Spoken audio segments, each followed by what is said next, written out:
Hello students, this is Pranabi. Welcome to Safalya YouTube channel.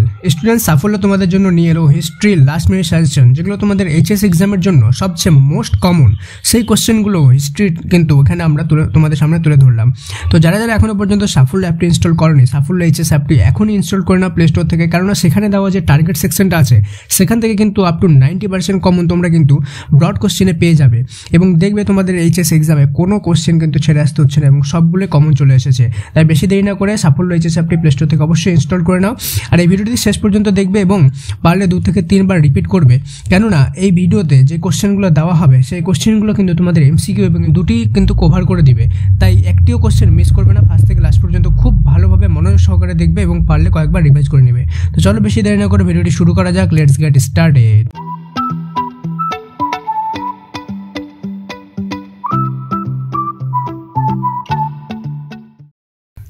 তো student, প্রথম কোশ্চেনটি হলো, কোথায় রাওয়াতবাড়ি বন্দোবস্ত প্রবর্তিত হয়েছিল? দক্ষিণ ভারতে। নবান্ন নাটকের রচয়িতা কে? বিজন ভট্টাচার্য। সার্ক এর ধারণা কার মস্তিষ্ক প্রসূত? জিয়াউর রহমান। জোট নিরপেক্ষ আন্দোলনের প্রধান উদ্যোক্তা কে ছিলেন? জওহরলাল নেহেরু। বান্দুং সম্মেলনে চীনের প্রতিনিধিত্ব কে করেছিলেন? চৌ এন লাই। ইন্দোনেশিয়ায় উপনিবেশ স্থাপন করেন কারা? ওলন্দাজ। মিথ শব্দটি এসেছে মিথোস শব্দ থেকে, এটি একটি গ্রিক শব্দ, অর্থাৎ মিথোস শব্দটি একটি গ্রিক শব্দ। এশিয়াটিক সোসাইটি কবে প্রতিষ্ঠিত হয়? 1784। এটা খুব ইম্পর্টেন্ট কোশ্চেন। বাংলার প্রথম স্বাধীন নবাব কে ছিলেন? মুর্শিদ কুলি খাঁ। লুভ্র মিউজিয়াম কোথায় অবস্থিত? ফ্রান্সে। এটা খুব ইম্পর্টেন্ট কোশ্চেন। লুভ্র মিউজিয়াম ফ্রান্সে অবস্থিত। প্যারালাল মিথস গ্রন্থটির লেখক বিয়ার লেইন। সিসনোসেকির সন্ধি স্বাক্ষরিত হয় 1895 খ্রিস্টাব্দে। কবে মন্ত্রী মিশন ভারতে এসেছিল? 1946 খ্রিস্টাব্দে। কাকে ভারতের নবজাগরণের অগ্রদূত বলা হয়? রামমোহন রায়কে। সার্কের প্রথম শীর্ষ সম্মেলন কোথায় অবস্থিত হয়েছিল? ঢাকায়। ফাল্টনের বক্তৃতা কে দিয়েছিলেন? চার্চিল। দ্বিতীয় বিশ্বযুদ্ধ চলাকালীন বাংলায় কবে মন্বন্তর হয়েছিল? 1943 সালে। কবে আত্মীয় সভা প্রতিষ্ঠিত হয়েছিল? 1815 সালে। দ্য ইন্ডিয়ান মুসলমানস গ্রন্থটির রচয়িতা উইলিয়াম হান্টার। ইতিহাস হলো বর্তমান এবং অতীতের মধ্যে অন্তহীন সংলাপ, এটি কার উক্তি? E.H. কার। এটা একটা ইম্পর্টেন্ট কোশ্চেন। 29 আগস্ট 1842 সালে চীন কোন চুক্তিতে স্বাক্ষরিত হয়? নানকিং এর সন্ধি। নানকিং এর সন্ধি কিন্তু এবার ইম্পর্টেন্ট আছে, এমসিকিউ এর জন্য তোমরা এটা ভালোভাবে দেখে রাখবে। এই রিলেটেড কোনো না কোনো কোশ্চেন 100% আসবে। 1949 খ্রিস্টাব্দে সোভিয়েত বিরোধী যে সামরিক চুক্তি হয়েছিল তা হলো ন্যাটো। কবে কলকাতার সুপ্রিম কোর্ট স্থাপিত হয়? 1740 খ্রিস্টাব্দে। ভারতের প্রথম পারমাণবিক শক্তি কমিশনের চেয়ারম্যান কে ছিলেন? হোমি ভাবা। অ্যাকচুয়ালি হোমি জাহাঙ্গীর ভাবা, ইনি একজন সায়েন্টিস্ট ছিলেন। রাজ তরঙ্গিনীর রচয়িতা কে ছিলেন? কলহন।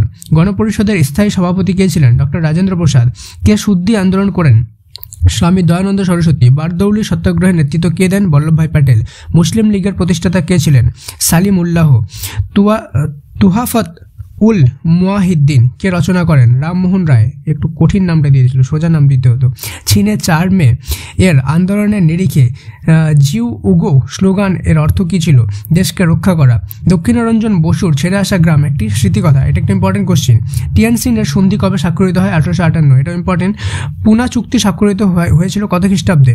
1932 খ্রিস্টাব্দে। কে অল ইন্ডিয়া ডিপ্রেসড ক্লাসেস কংগ্রেসের প্রতিষ্ঠা করেন? B.R. আম্বেদকর। স্বাধীন ভারতের প্রথম নির্বাচন কমিশনার কে ছিলেন? সুকুমার সেন। Important question.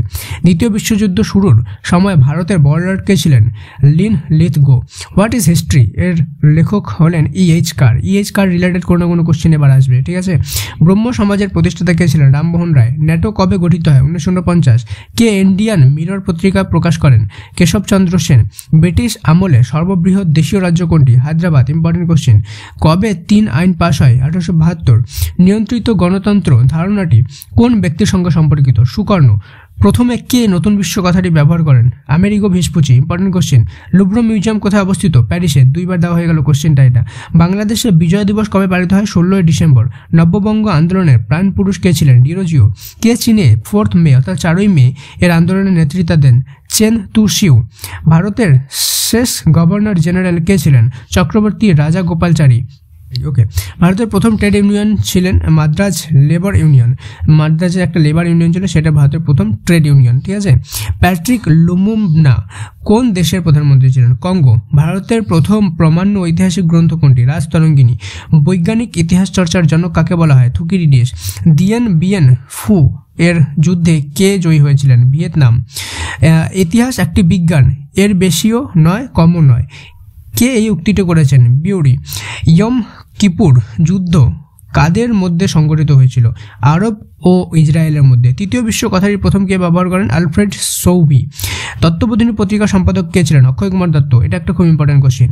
তো এই কোশ্চেনগুলো যারা কয়েকবার রিভাইজ করে নিবে এবং ভালোভাবে রিভাইজ করে পরীক্ষা দিতে যাবে তাদেরকে কিন্তু একটিও এমসিকিউ এসিকিউ ছেড়ে আসতে হবে না। এবং তোমরা অলরেডি যেগুলো পড়ে এসেছো সারা বছর ধরে সেগুলো খুব ভালোভাবে রিভাইজ করে নিও। এটা না যে 100% এটার উপর ডিপেন্ড হয়ে যাবে, ঠিক আছে?